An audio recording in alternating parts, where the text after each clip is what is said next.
Hello. Well, if you saw the end of the last little transmission I did, you'll know I was having trouble with the triplets, which actually can be quite painful if you're having trouble with your triplets. So it's going.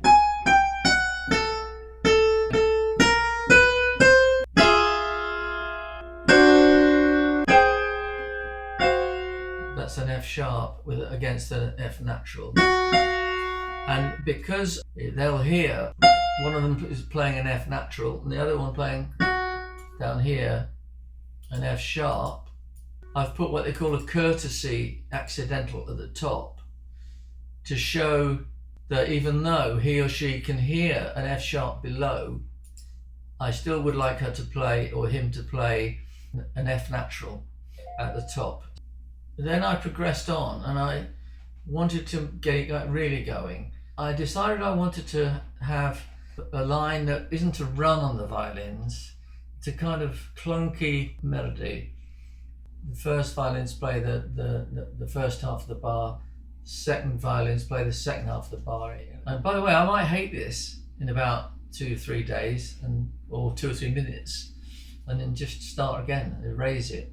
But at the moment, I'm building on it. It's like a bit like weaving a little tapestry.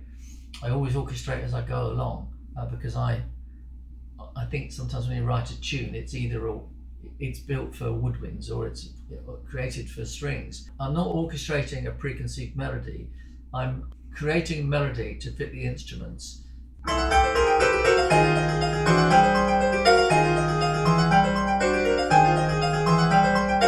It's sort of mechanical, but it's also a kind of smooth, cheeky, dancing fairy feel to it. Just checking in for a quick update. Okay, let's go from there. There's my opening with the softer strings, and there's the 2 bars there of silence. There we go. The violins, second violins, first violins, second violins, first violins, trumpet.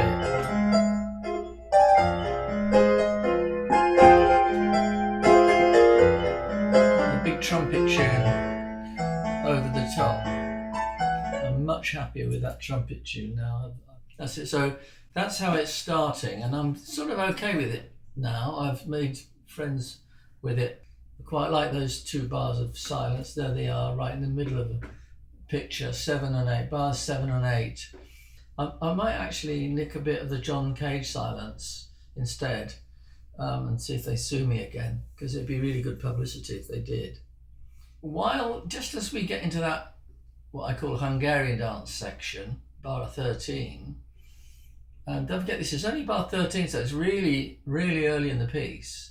There's this sort of carefree trumpet solo, which is pretty much doing it what it wants. That's why it doesn't sound as harmonically normal as it would if that trumpet wasn't in there.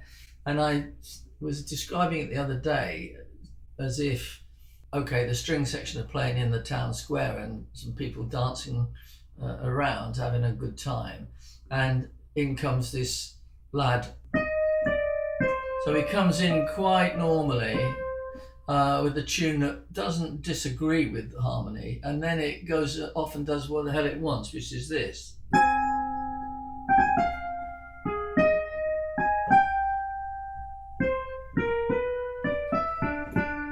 It'll just add that slightly sour touch to it. And then I decided it is a bit of a smorgasbord at the moment, but I like that. It's kind of like we've had a bit of the violins doing the fiddly bits. Now we've had a bit of the trumpet having his little wander through the town square. And now we unleash a pack of woodwind dogs at bar 19. They're not going to be dog sounding, obviously. If I said, can you go woof, woof, woof? They probably would. 70 people all doing that. But that's not what I want. I just used the expression like a pack of dogs. But anyway, and it's quite delicate. You can see it starts off with a clarinet run, and then in comes oboe, and then right at the top the flute I've also got these darker brass chords coming in at 21, just establishing what's happening underneath those woodwinds. So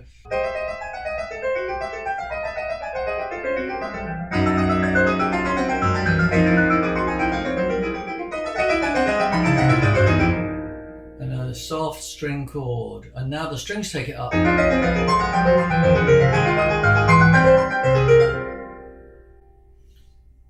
And that's a little moment. And so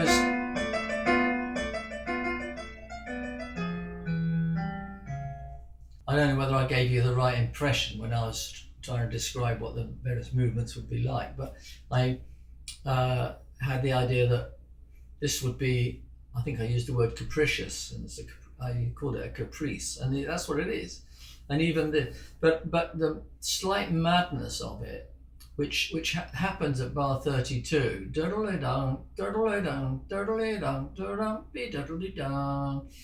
it's more what I would have put in the second movement, because I'm planning for that to be quite like a nightmare, sadly, but in a way a sort of escapist nightmare.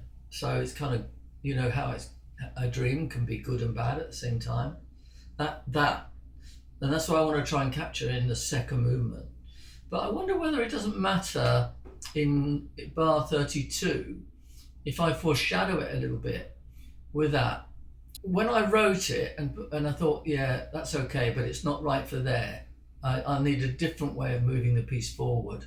You might think, well, it's quite a cheery little tune. Why would you think it's nightmarish?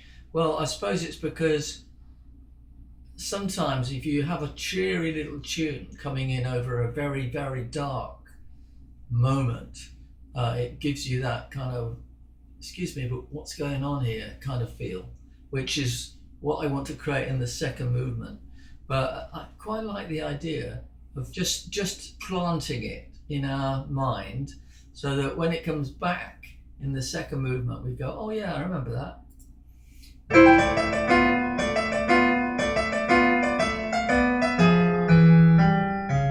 And then who knows what next. It's put me into the mood I want to be in for that ongoing momentum of it. And so the conversation between the different melodies and sections of the orchestra will continue. Thanks very much for tuning in and watching. Hope you've enjoyed it.